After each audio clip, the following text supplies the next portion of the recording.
大家好，各位護老者，大家好。我係耆康會物理治療師張生啊。今次咧就好榮幸同大家分享下認識下有氧運動啦，同埋運動前後嘅注意事項嘅。係啦，咁我哋咧首先係同大家分享下認識下唔同運動嘅類型先啦。第一個咧就係呼吸運動嘅。咁呼吸運動係關於點樣控制啲呼吸，同埋令到自己有效咁呼吸，同埋擴張肺部嘅。係啦。咁呢個咧我就唔詳細太講啦，因為我哋會再認識下其他運動先。同埋咧要嚟擴張肺部，令到佢吸多啲氧氣，係咪啊？嗰啲叫呼吸運動啊。今日呢個運動我就唔特別講啦。咁另外有啲關節活動運動咧，譬如話大家成日去公園踩下單車嗰啲係咪啊？或者去一啲中心拉下繩啊、踏單車嗰啲係咪啊？嗰啲其實如果你係純粹係輕輕力咁踩咧，都係屬於關節運動為主嘅。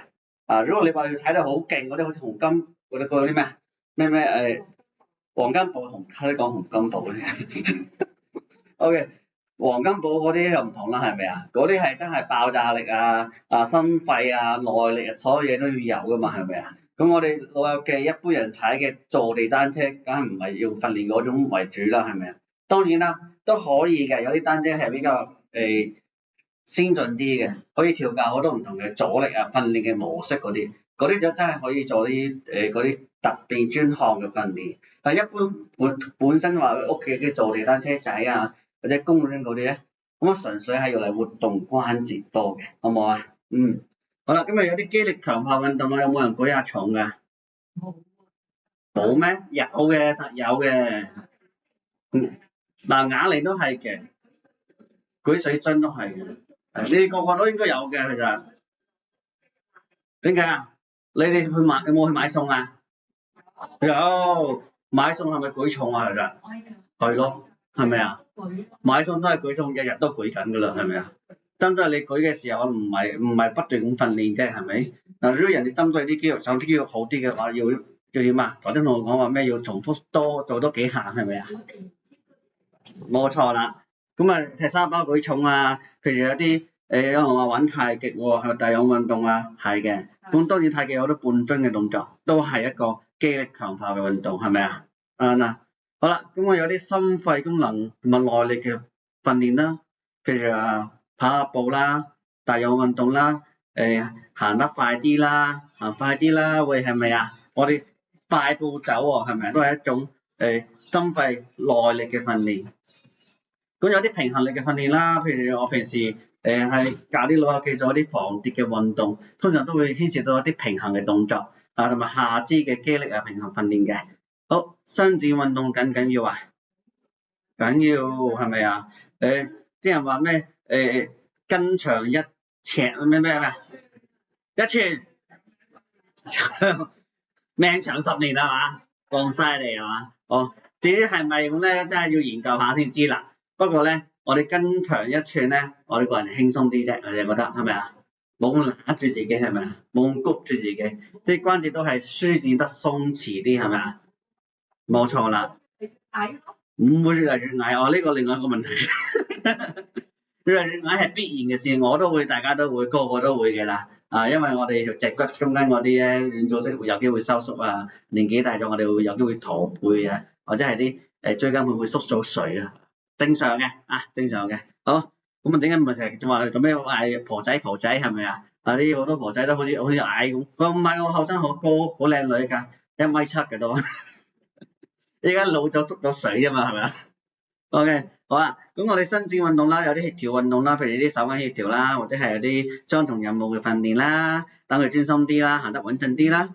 咁有一啲譬如話助動運動啦，譬如話我哋肩周炎膊頭痛，又或者係拉下繩舉下棍嗰啲係咪啊？咁跟住有啲步姿坐姿嘅訓練咁樣啦。我今日主要就講兩個箭嘴指住嗰啲，見唔見到？睇到啊？睇唔到黃色箭嘴啊？裏面啲字睇唔到唔緊要。好，我講啦，黃色箭嘴指住嗰個咧，就係心肺功能耐力訓練啦、運動啦譬如跑步快步走嗰啲咁另外一個黃色咧指住係伸展運動嘅，好唔好啊？咁我會講一講做啲譬如跑步或者係快步走嘅時候，我哋做啲咩預備啊，或者做完之後點樣去調整個身體咁樣，好唔好？係啦，咁個個人都可以做運動嘅，坐喺度做啦。如果能力唔係好高，行得唔係好啲，膝頭好痛嗰啲係咪啊？瞓喺度做都得嘅，啲伸展運動啦，或者係啲晨操。頭先有人問我原地踏步算唔算係心肺功能訓練喎？係咪啊？都算係嘅。所以你睇下達成點啫，係咪？操邊操成點啫嘛，係咪啱？你操得耐啲，梗係有效嘅，係咪啊？你操5分鐘，譬如話你1-2分鐘，梗係冇乜意思啦，係咪啊？即係對自己身體唔係太大幫助。好啦，咁有運動習慣梗係盡量維持翻佢啦。咁我哋做一啲輕量運動，維持個習慣期間咧，可以加入多少少嘅肌力嘅訓練好啦，我哋平時咧年紀成日話年紀大機器壞係嘛？我哋要注重一啲健康管理喎，知唔知啊？大家知唔知道我寫嗰啲嘢睇唔睇到啊？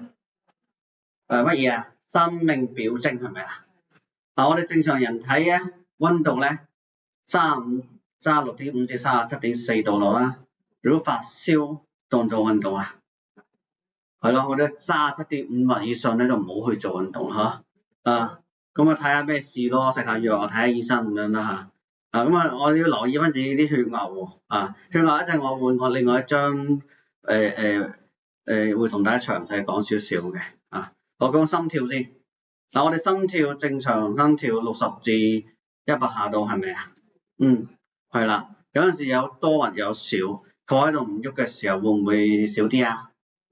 低啲啊？會嘅係咪啊？點解我會講心跳咧？就大家陣間我都會講講訓練嘅原則裏邊點樣透過自己心跳知道自己訓練到去咩程度好，咁我哋平時喺度記住話坐喺度唔喐唔做嘢，就平時咁樣喺屋企，譬如食下飯瞓下覺坐下睇下電視嗰啲休息嘅時間叫休息嘅心跳嗰啲咁嗰啲通常慢少少嘅。有啲運動員特別慢少少，譬如話佢哋心肌比較強壯啲嘅。人哋跑步嘅，或者係跑得好勁嘅，可能每分鐘唔需要60下咁多嘅喎，可能50幾下都夠嘅咯喎，係咪啊？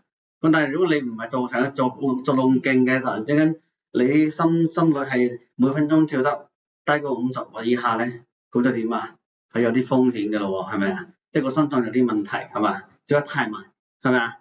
太快都唔得，太慢都唔得，真係好似好難照顧咁係咪？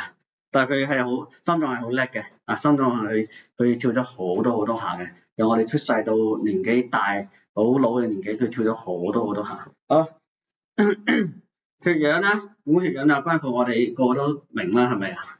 我哋經歷咗 Covid 新冠之後，如果血氧通常都夾下手指都會度到嘅，係咪啊？係。平時大家有冇夾下手指啊？間中係啦，冇錯啦。咁我哋一般咧，其實都唔需要話特登去有咩試過都可以度嘅。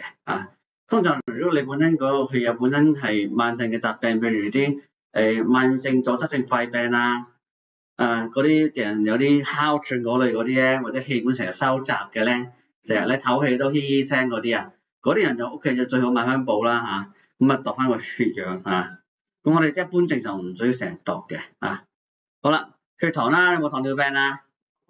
冇嘅，有好多老友記都有嘅咁糖尿病至驚乜嘢啊？驚血糖高定低啊？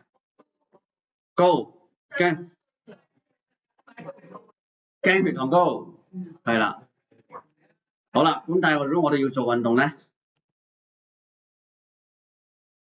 如果我哋做運動，我哋至驚自己血糖夠唔夠啊？有可能低。係啊，有人話低喎，係咪啊？驚血糖太低係咪啊？係啱就冇錯啦。如果有糖尿病嗰啲老友記要做運動咧，就要留意咯喎。因為我哋做運動會消耗血糖噶嘛，係咪？或者你本身啲血糖比較低啲嘅時候，有機會一低起上嚟會點啊？暈咯，累低喺地下咯，係咪啊？所以做運動係咪要帶翻粒糖啊？如果有糖尿病嗰啲老友記帶翻1-2粒糖朱古力嗰啲旁身如果覺得頭暈咧，有機會你朝早可能太趕急落街，又或者冇胃口，淨係食咗一塊餅，飲到一啖水，血糖唔係好夠咁即刻補翻少少情願嗰一刻血糖高少少都唔好低，得唔得啊？血糖你嗰一刻高少少唔怕嘅，當然你話長期維持得高咁唔得啦嚇。好啦，咁有冇問題？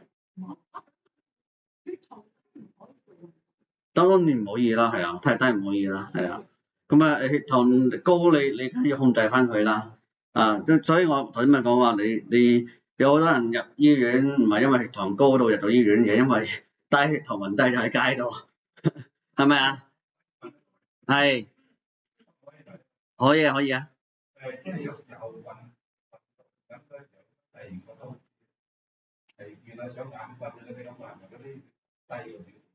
隨時。哦，咁你本身有冇糖尿病㗎？冇嘅，因為如果你本身冇乜糖尿病嘅咧，未必係嘅。可能有機會你真係可能啲條氣唔夠啊，有機會，或者你心臟咧或者供血唔夠咧，供氧唔夠咧，我都會頭暈㗎。因為你做運動咧要靠氧氣㗎嘛。上眼瞓啊！我食完飯都上眼瞓嘅中午，因為我啲血咧唔到啊。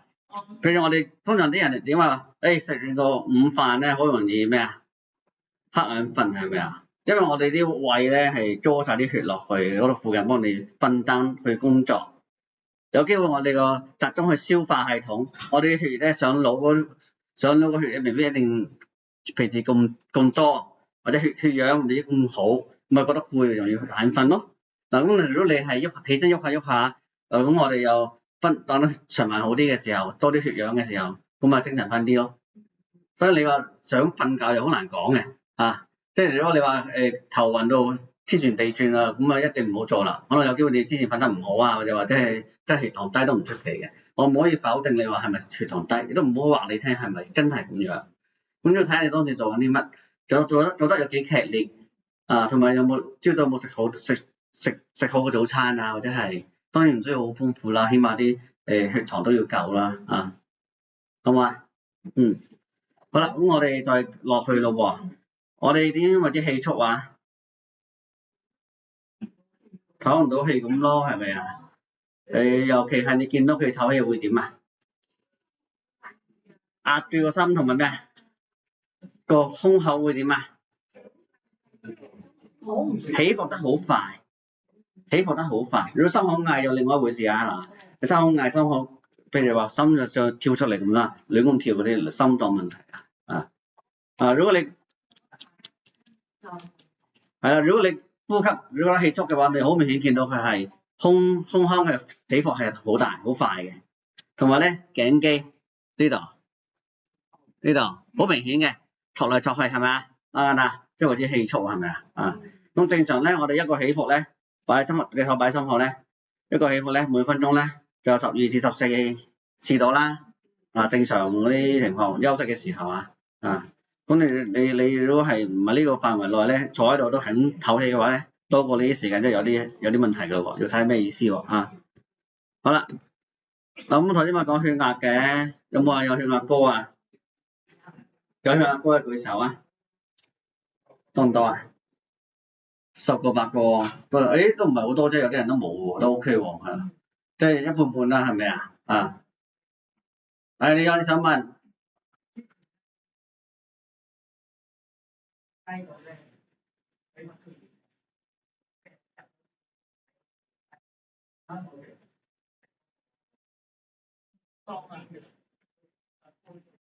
我依家唔需要食嘅。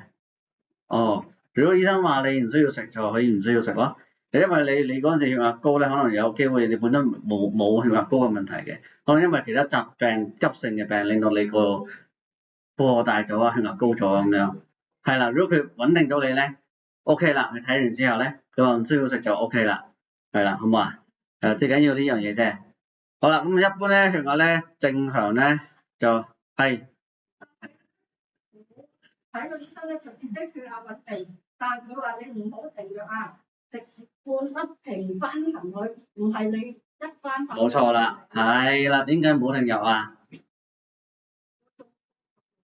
血壓太高會中風，突然間嚟你唔知幾時㗎嘛。係啦，冇錯啦，同埋血壓太高呢啲血管頂唔順會爆㗎嘛，係咪啊？嗱，即係血壓去到上壓去到200以上嗰啲咧，係好危險嗰啲係嘛？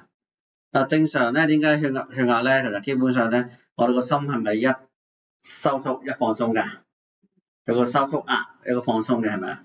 收縮嗰下咧，個血管壁承受嘅壓力咧，就係有個上壓啦，係咪啊？放鬆嗰下咧，就係下壓啦。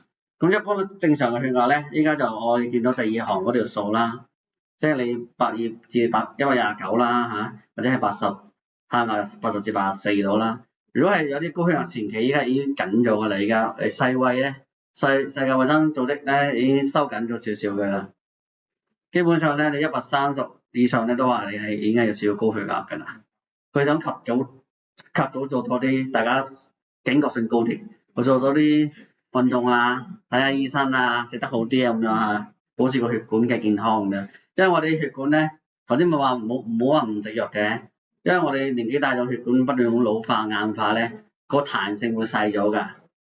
所以你嗰啲血壓維持到咧，都唔會話因為你維持到好咗一排之後就唔需要食藥，而係因為我哋啲血管依然係彈性都係唔夠嘅，所以我哋要保持翻個藥，等佢喺一個正常嘅血壓範圍度，係咪啊？嗱，如果我哋血壓高得滯咧，就都唔適宜做運動啦，更加唔使講話跑下步嗰啲問題啦，係咪啊？譬如有高血壓嘅，上壓高過160啊，下壓高過100都唔好做啦要睇下自己點解突然之間高咗係因為啲要及早去提早覆診啊，攞翻啲配翻啲啱嘅份量血壓丸啊，或者食血低隻啊，要醫生同你睇所以平時自己要量一量血壓嘅習慣記錄翻喺一本簿仔度到時睇醫生嗰陣時可以俾佢睇個趨勢，即係你要同一個時間嘅喎。即係唔好話一日度上晝，一日度夜晚，一日上晝夜晚咁樣即係唔定時嘅，就人哋睇唔到個趨勢係咪啊？即係你係朝早起身度嘅，就永遠都朝早起身度，或者一日度2次嘅，就永遠多過2次，好唔好啊？係。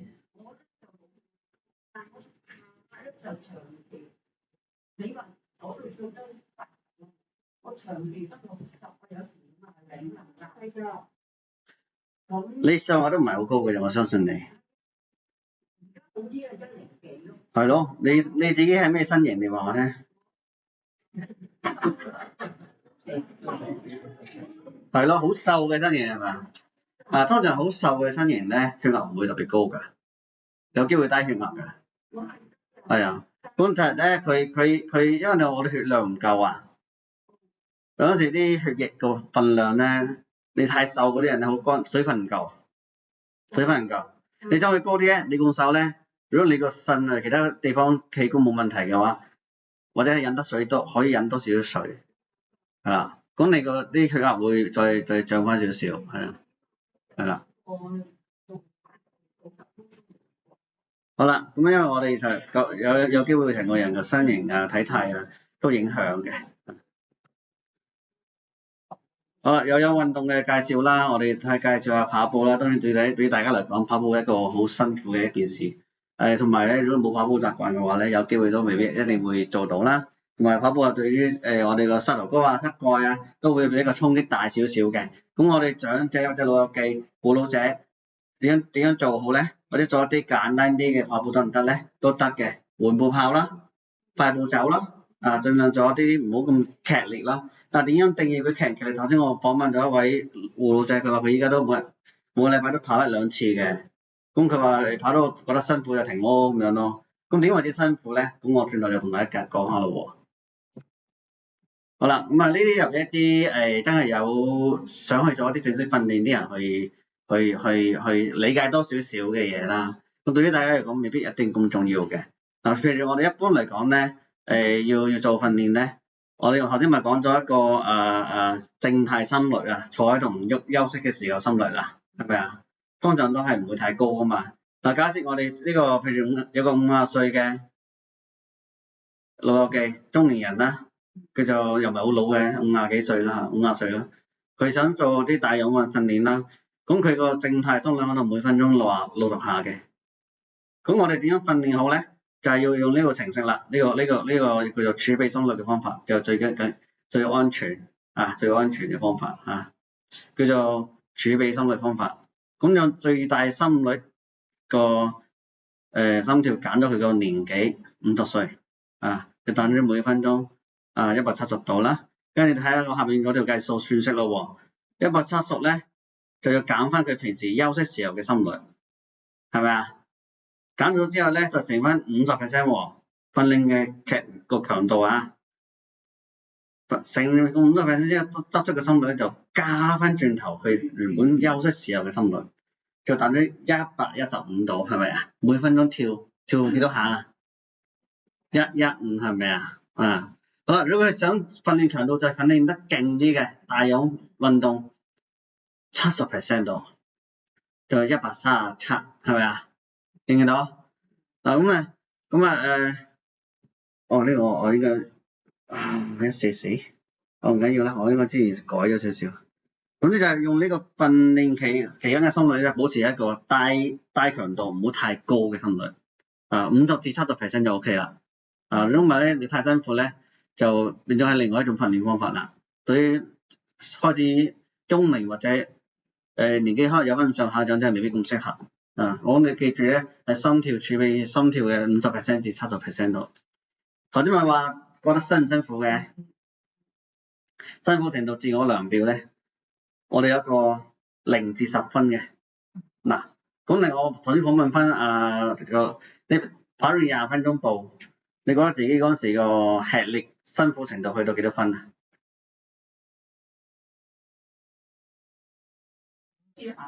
？5之下，稍為吃力稍為吃力層你可以再進階少少。可能你平時跑步20分鐘咧，就可能等咗頭先訓練50% 度啦，你心率嘅50% 度我哋未必一定要帶住個智能手錶睇到個心率有幾多下嘅，你可以用呢個表自己度，自己俾個分數俾自己0至10分，我有幾辛苦。佢譬如我嗰日跑30分鐘步嘅，快走30分鐘嘅，我覺得係5分到嘅啫，或者係4分到嘅啫。4分到之後可能就可以再進步多少少，係咪啊？啱啊！譬如你接跑20分鐘嘅，不如下次跑30分鐘啦，啱啊！又或者下次加快少少步速咯，係咪啊？啱啊！咁我哋去訓練嘅範圍咧就5至10分到嘅啫，好嘛？5至10分已經 OK 嘅啦。因為咩運動係去到8至10分啊？運動員唔一定運動員嘅，後生少少嗰啲都得嘅。係啦，譬如我哋有啲競技類嘅運動啦，譬如打咩啊？打籃球，係咪啊？競技類嘅運動，打排球、打羽毛球，係咪啊？乒乓波都係競技活動，我都係攰辛苦嘅，因為你都會跳嚟跳去噶，殺嚟殺去所以佢個吃力程度都係好犀利嘅但就我哋基本上咧，我哋老友記，我諗5至6分度都 OK 嘅，係咪啊？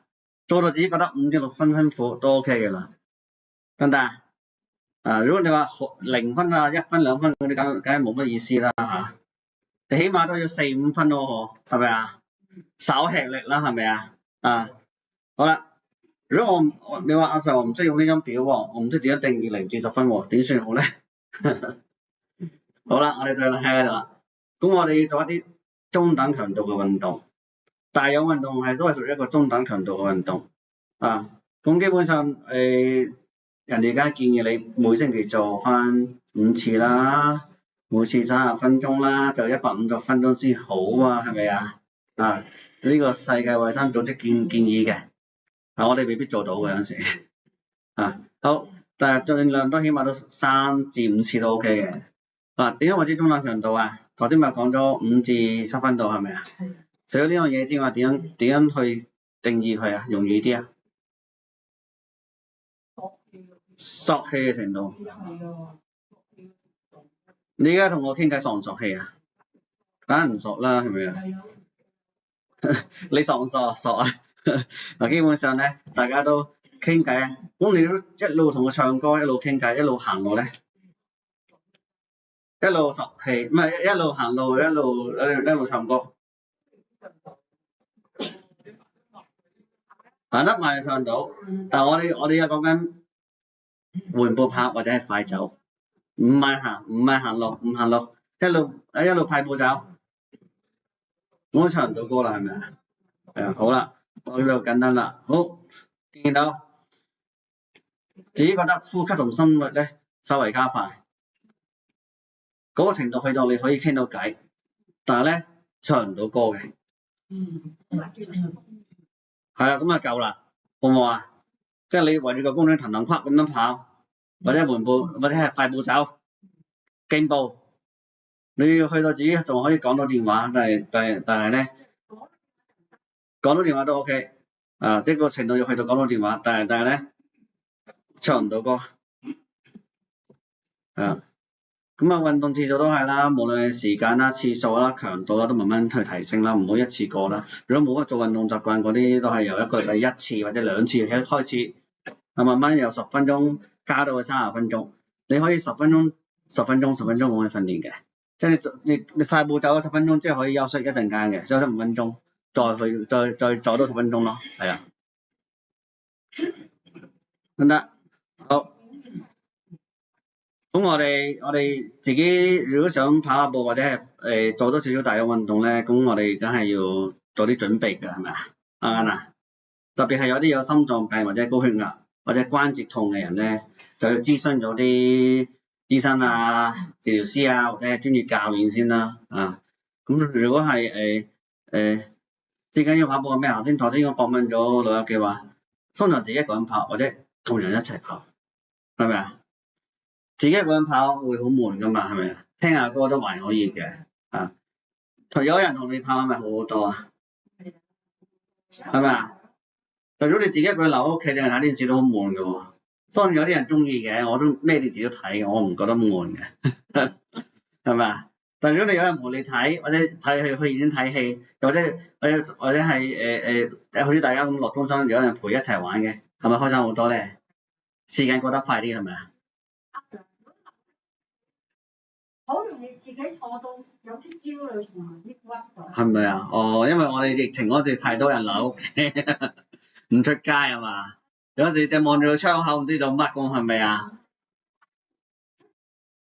係啊，會好苦悶啊，好焦慮啊，好抑鬱啊，或者係冇晒啲興趣咁樣，係咪啊？係啊。所以咧如果屋企冇乜人嘅話咧，得自己一個或者得2個老友記嘅話咧，都係要落下街嘅。即係有一個穩定嘅生活習慣咯，除咗去公園做下運動、跑下步、傾下偈、睇下捉象棋啊嗰啲啊，都要落下中心同大家吹下水啊，係咪啊？見下人係咪啊？好緊要嘅，所以我咪話大跑陪練，互相提點啦，監督下大家點解有伴同行係咪啊？好，咁跟住咧。鞋咯喎，我哋要睇下自己鞋啱唔啱啫喎。如果要做跑步或者快步、競步嘅話，最緊要有啲日常嘅運動鞋啦。如果綁鞋帶，最緊要留意下啲鞋帶有冇鬆咗喎。同埋咧，我哋鞋帶啲抓地力要好啦，唔好話磨蝕咗啦。譬如話着咗半年或以上嘅鞋咧，就要留意下啦嘛。睇下個鞋帶有冇話磨蝕晒，有機會咧好容易跣到嘅。如果天氣有少少濕或者係有少少水嘅跣到啦。最緊要我哋呢啲一般嘅跑鞋有機會咧個鞋頭尖啲㗎，咁啲老友記有機會都未必一定啱嘅，要睇翻揀翻啲款式啊，因為老友記有陣時啲腳趾有機會有少少變形啊或者推翻所以太尖嘅鞋頭都唔好好，咁同埋透氣都要好啲啦，唔好話太過焗住隻腳啦，對啲皮膚唔好係咪？重量咧輕便咯，係咪啊？唔好做啲行山防水鞋嗰啲咯，係咪啊？嗰啲通常重啲嘅係咪啊？防水嗰啲咧，講緊硬確確嗰啲咧，有啲皮嗰啲啊，或者係高踢嗰啲咧，係咪啊？係個底個口係咪啊？係啊，冇錯啦。好，熱身運動咯喎。嗱，如果俾一啲後生啲人咧，就會依家啲新嘅理論咧，就係話咧，我哋做運動之前咧就唔使咁樣就咁拉筋嘅。點解啊？你就咁拉筋咧，你要拉長咗啲肌肉啊，佢反而容易受傷，反而令到你表現冇咁好。對於運動員嚟講係好重要嘅。咁佢哋通常會做一啲動態伸展喎。咩動態伸展啊？你有冇喺電視度見到啲足球員咧開場之前係做乜嘢啊？緩步跑啦，係咪？跳下跳下係咪啊？彈下彈下係咪啊？係啦，冇錯啦。咁嗰啲叫做動態伸展多啲係啦。但係大家唔彈都唔緊要嘅，自己做翻少少緩步跑啊，暖咗個身先係啦。嗱，靜態伸展咧，即係平時我哋教嗰啲拉筋喎，係咪啊？通常咧個動作去到盡一盡你定住幾耐度啊？通常5至10下，做5至10下咧，定幾耐度啊？通常唔知啊，10至30秒係咪啊？起碼都啱啦，冇錯啦。嗱，咁我哋攞個中間數啊，15秒咯，咁啊最容易記啦，係啊。平時數10聲最易記嘅，但係你想拉得好啲嘅，15秒啦。好啦，咁我哋咧跑步前或者做啲大氧運動前咧，就做啲熱身運動啦。再做咗啲暖身運動，即係暖身即係話我哋再慢啲嘅。如果我哋去球場或者咩跑你訓練跑步，我咪做啲熱身嘅跑咯，好比較慢啲嘅速度去跑，等個人嘅身體嘅溫度提升上去，係啦。咁佢可以將我哋肌肉放鬆少少啦，令到我哋嘅肌肉咧開始感覺好啲啦，容易打開嗰啲關節啦，提心率啊體溫慢慢提升少少啦，係啦，跟住防啲肌肉拉傷嘅，咁譬如話有啲動態嘅伸展運動係啲咩啊？頭先咪話有人同我講，我原地踏步算一種運動啊，大氧運動都算嘅，但佢呢個可以當一個熱身嘅動態伸展都得嘅。高抬腿跑步啦，一路向前跑咯。你見到啲足球員係咪咁做啊？但係我哋盡量唔好舉咁高咯，我哋唔得就個膝頭哥痛咪冇遞咁高咯，蹬下步，等我哋向前行，翻轉頭來回咁樣做，攬住膝頭哥一路行一路攬膝頭哥呢啲動作，大家比較難做啲嘅，不過我話後生少少啱做咯，50幾歲都得嘅係啦，你有機會膝頭哥痛，我哋平衡唔到自己，係啦，好啦，喺凳度喐都得，係啊，都係一種動態伸展，啱啦，好好啊。總之我哋喐動嘅動態啊嘛，係咪啊？動態伸展就係咁樣啦。等個肌肉知道我要做喐，我要開工咯喎。我啱瞓醒，我都係比較僵硬啲。我依家喐動下鬆動下佢，知道我要開工啦，係咪啊？好啦，後截腿向前行啦，又係來來回回咁樣做啦，做翻十零圈咁樣啦咁嗰個男士做嘅動作難啲㗎啦，弓步向前，坐低一個人。我哋老友記就唔好做呢個啦。我哋可以做翻前面幾個都得好。跑步期間盡量咧就保持嘅均速啦，同埋步伐一致啦咁善用啲呼吸方法啦。我哋譬如話吸呼咁樣吸慢慢退腹式呼吸都係一種方法嚟嘅，但係當然要慢慢學嘅呢啲。我哋睇轉頭有冇時間分享下啦。好，咁我哋要做一啲深長而緩慢嘅呼吸啦。有時跑到咁上下，淨係用鼻哥吸氣唔夠喎，加埋口一齊吸氣，即係口同鼻一齊吸，一齊呼好啦，大家試下做唔做到咯喎。嗱，咁我哋其實呼吸運動咧，我哋之前都有講啦。有啲有肺病疾病嘅老友記都會要做多少少呼吸運動，用少啲能量去令到自己冇咁氣促嘅咁我哋有冇見過 BB 仔點唞氣啊？瞓喺度嘅時候 ，BB 仔瞓喺度嘅唞氣係咪你見到佢心有冇起伏㗎？肚仔喐下喐下好得意係咪啊？係咪啊？肚喐埋係咪啊？哇！佢哋好叻啊嘛，佢哋識呼吸，橫膈膜呼吸係咪啊？好慳能量啊呢啲，就我哋就係呢樣嘢啦。但係比較唔係咁容易㗎，其實我哋要感受下佢嘅，其實。即係我哋要控制住個胸腔，唔好特登刻意咁樣擴深呼吸咁樣。如果我膊頭一縮起咧，胸腔一張開咧，呢下咧已經做唔到呢個腹式呼吸係咪啊？嗱，咁大家可以試下練習嘅，將隻手擺喺肚仔，肚臍對落啦，係咪啊？好，咁放鬆個肚仔，揼佢出嚟，呼氣。收緊喎好。我哋吸氣嗰陣時咧，盡量咧應該調翻轉，吸氣嗰陣時咧就係盡量脹隻手出嚟，脹隻手出嚟。好，呼氣嗰下咧，你手輕輕用力撳落去，撳扁個肚，跟住呼氣出嚟，得唔得？好，吸氣嗰下，脹隻手出嚟。好，呼氣嗰下，隻手輕輕幫佢撳落去，呼落去，係啦。咁呢個就係腹式呼吸啦，得唔得？我哋胸腔冇特登咁樣，係咪啊？大家可以試下做，係咪？好啦，跑完步或者係做完運動啦。通常咧，我哋有啲啲人話成日都要做下啲伸展，係咪啊？咁通常你話就係肌肉酸痛，因為係啲咩啊？因為係啲乳酸啊，冇聽過啊？乳酸積聚啊嗰啲啊。咁但係啲研究話咧，就乳酸積聚咧，其實好快已經代謝咗㗎啦。通常點樣？你做完啲劇烈跑步之後，或者比較劇烈少少嘅運動，你平時唔好練做運動嘅，即係好酸痛，肌肉酸痛咧，因為你係因為嗰啲肌肉咧有啲拉傷啦，有啲損傷，輕微嘅損傷啊，嗰個你用完好容易脹痛啊，比較同埋酸痛啊，咁啊就係我哋可以做一啲熱敷啦，啊，如果有痛特別痛嘅地方可以做冰敷嘅，我哋可以做一啲靜態伸展咯，啊。咁我哋介紹少少靜態伸展俾大家。好啦，話明係跑步行路嘅話，最牽涉咩啊？下肢大髀嘅力量啦，訓練得太多嘅話會好攰啦，係咪啊？咁我哋做一節伸展嘅，伸展就大腿四頭肌啦，可以企喺度扶住張凳拉向後咁做啦，又或者瞓喺張床打側個身嚟拉都得嘅。啊，即係如果你企喺度唔穩陣嘅，咁啊打側挨住張床，做翻呢個動作咯。我就唔需要話左手交右手，咩左手扶右腳啊，右手我用翻同一邊得嘅啦，啊同一邊得嘅啦，唔需要話交叉手腳嘅，啊咁大概每一下定至15秒度啦，啊咁啊做翻5至10下度啦。好啦，大腿後邊都要拉嘅喎，係咪啊？係啦，咁啊就如果有人有膝頭哥痛咧，都要拉下。啊咁啊就係晾可以如果去公園咧，如果你企得穩陣咧，有嘢扶下咧，就可以晾隻腳去個石膊度。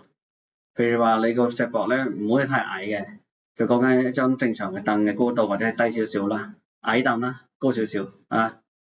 我哋正常嘅凳咧大概17寸到啦，咁你可能10至12寸到都 OK 嘅。如果膊頭個石膊嘅話，晾上去啦。咁我哋記住，我哋做呢個動作嘅時候，我哋條腰骨盡量唔好彎啦，我哋中前個身，拉到大腿後方少少扯住得㗎啦。嗱，我哋坐張凳都做到嘅喎。嗱，我哋將個屁股褪前先，係啦，試一試先。我哋唔好坐咁入喎啊！我哋坐出嚟，令到自己兩隻腳直平放喺掂到地下啦。嗱，我哋伸出大家嘅左腳，腳踭放喺地下先，腳尖向自己。跟住個人咧就中前得㗎，唔需要彎腰，中前請扯實啊，扯到係咪啊？好扯啊，係嘛？好斜啊，啱啦，寫得咁啊，大概15秒到啦，咁就為止一下啦，係嘛？跟住就放鬆，你可以換下腳做啦，每邊做5轉到咧，係啦，咁啊放鬆到大腿同小腿咯喎，少少啊 ，OK， 所以呢個運動可以好多種方法做到嘅，所以你大家見到晾落張凳度啊，都好辛苦，都更加容易做到咯，拉到咯，坐喺地下都做到，如果唔坐地下坐咩？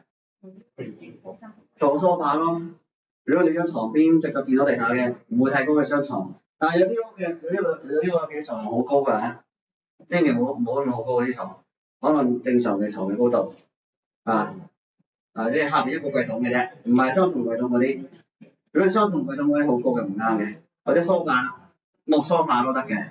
咁樣坐喺度，打側個身，晾隻腳上去，明白？跟住中前嚟去拉，咁啊安全咯。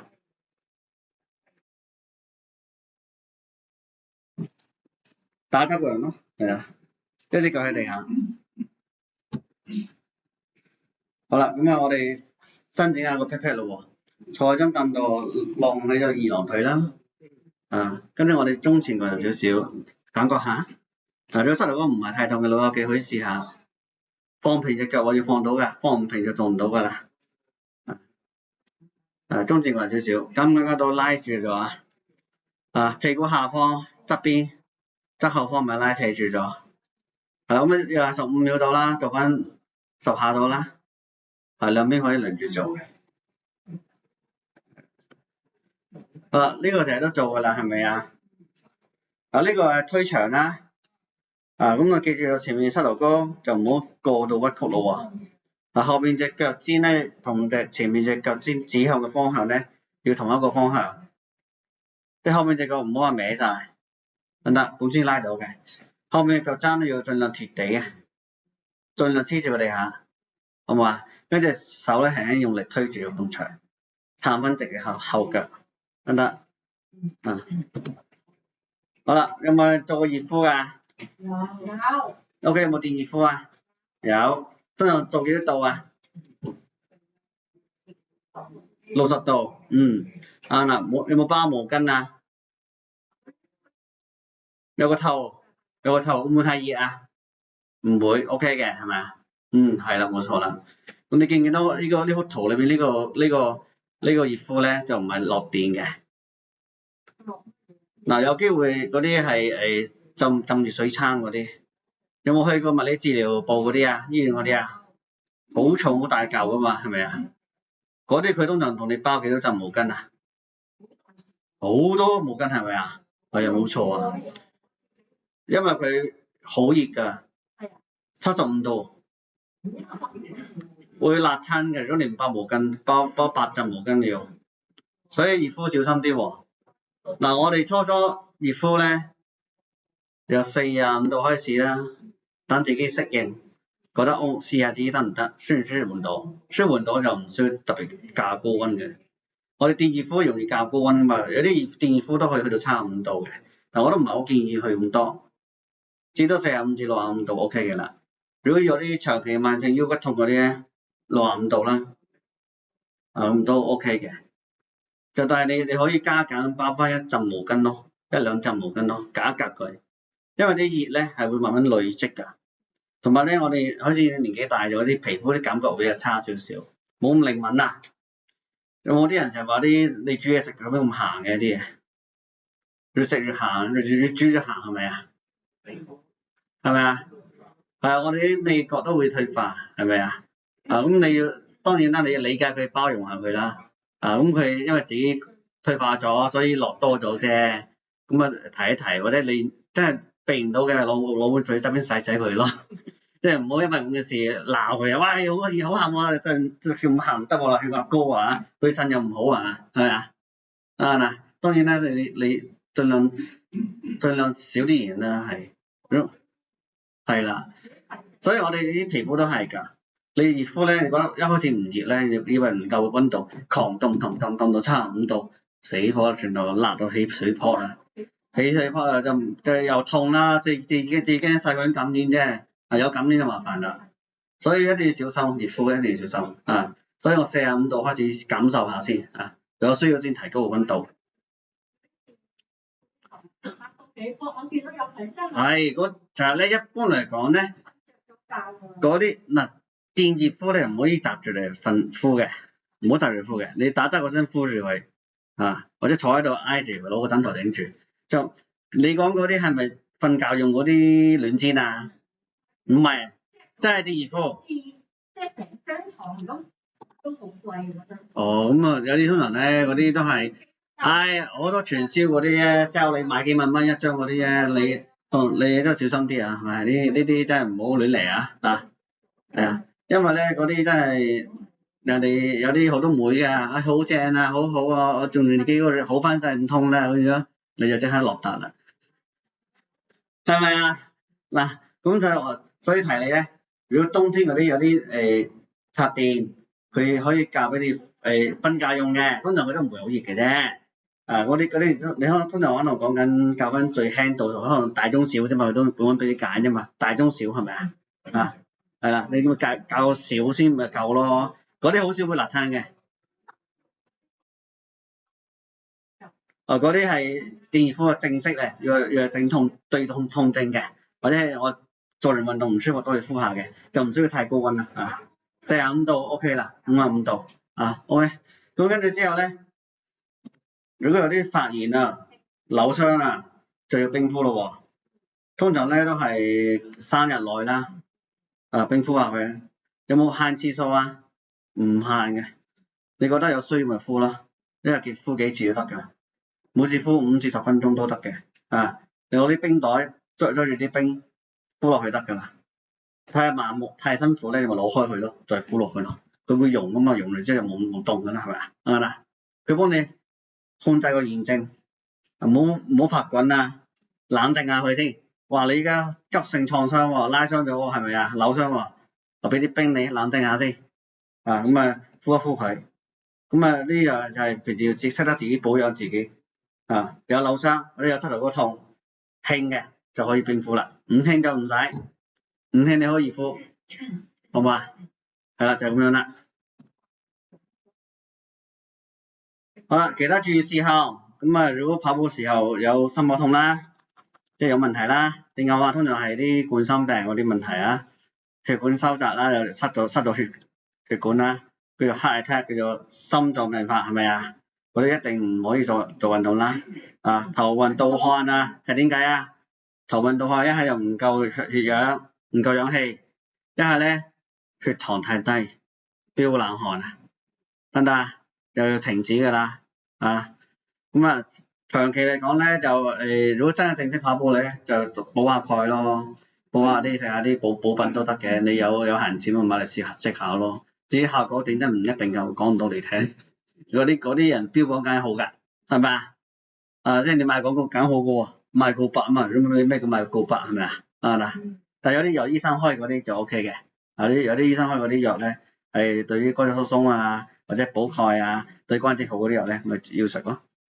好，咁啊頭先咪講啦，做啲大氧運動之餘，都要做下啲運動，耍下太極啊，定下深蹲啊。我哋做唔到深蹲，做半蹲咯，一半咯，踎一半咯，冇踎咁低咯，踎少少咯，踎到膝頭哥唔痛嘅地方咪停喺度咯，咪練下力咯，用啲拉力帶做下運動啊，等啲肌肉咧多啲刺激保護下關節咁樣咯。好，咁今日你講呢個就差唔多啦。好啦，多謝大家。